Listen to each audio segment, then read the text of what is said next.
Racism against African American athletes remains a deeply harmful issue in the world of sports.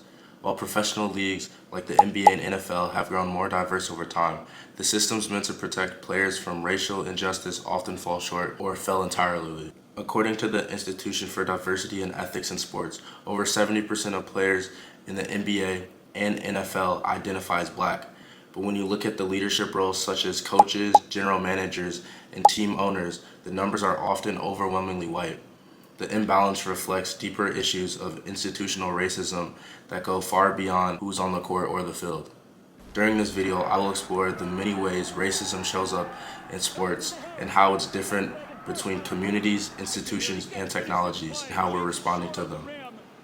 We'll look at the forms of racism black athletes face, how sports organizations are dealing with it or ignoring it, these problems, and the technology and social media that are shaping this new era of activism. Let's start with institutional racism. It's not just about individual acts of bias or hateful comments, though those certainly happen too. Institutional racism is built into the structures of sports. It's in the hiring practices, the discipline policies, and even media coverage.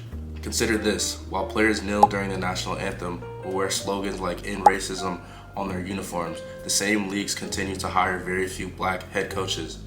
In some cases, athletes who speak out against face direct consequences. The most famous example of this is Colin Kaepernick, who lost his NFL career after kneeling during the anthem to protest against police violence. The message is clear, athletes are encouraged to entertain, but not to challenge the system. Oh, and LeBron and Kevin, you're great players, but no one voted for you. Millions elected Trump to be their coach. So keep the political commentary to yourself, or as someone once said, shut up and dribble. Another layer of racism is how athletes are portrayed in the media. Studies show that black athletes are often described as naturally gifted or athletic, while white athletes are called smart, disciplined, or leaders. This language might seem harmless on the surface, but it reinforces the idea that black athletes succeed because of physicality, not intelligence or strategy. That affects how fans view them, how sponsors support them, and even how teams value them. Racism in sports is also cultural.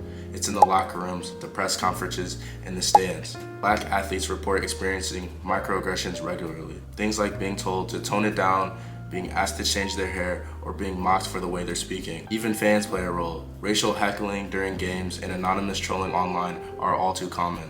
And for years, the phrase "stick to sports" has been used to silence athletes, especially black athletes who speak about politics or injustice. But that's beginning to change. More and more athletes are pushing back and using their platforms to demand justice. The WNBA has been especially powerful in this space, with players speaking out against racial violence and even endorsing political candidates who support social reform. For example, groups like More Than a Vote, founded by LeBron James, fight for systematic change. These efforts aren't just symbolic, they're organized, intentional, and increasingly influential. Technology and social media have been critical tools in this shift. Athletes can now speak directly to millions of followers without needing permission from teams, leagues, or networks. Young fans in particular are listening. Research shows that over 60% of young people follow athletes not just for their stats, but for their views on political and social views. At the same time, social media opens the door to new kinds of harm.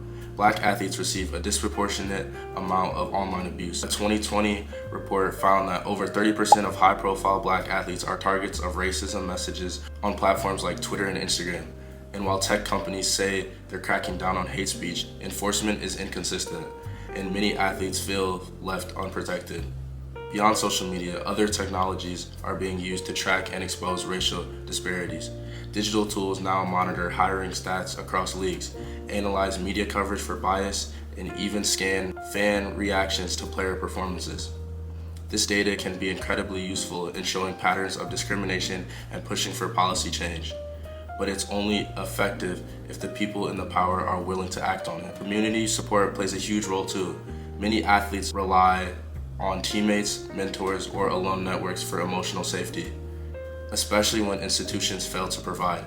In interviews with former Division I athletes, one thing was clear: peer support made all the difference. One athlete shared how, after the murder of George Floyd, their university released a statement, but no one in the athletic department checked up on the players. It was their teammates who checked in, offered support, and helped them process the moment. There are also grassroots programs like Team Up for Change and RISE, the Ross Initiative in Sports for Equality, that are helping young Black athletes understand their rights, their history, and how to use their voices for good. These kinds of initiatives are essential in preparing the next generation to stand up against injustice. Of course, this research has its limitations. It focuses mostly on professional and college sports, and primarily on male athletes. The experience of young athletes, especially Black girls and women, need far more attention. And while social media is powerful too, it doesn't always reflect deeper, lasting, institutional change. But what's clear is that racism in sports is not just a thing of the past. It's an evolving issue that demands intentional, layered responses. We need more than slogans. We need policies, accountability, innovation, and support systems. And we need to keep listening to athletes when they speak out, not silencing them. I just want to say thank you for watching my video. I hope that you got a better sense on the ongoing fight for racial equality in sports. Thank you.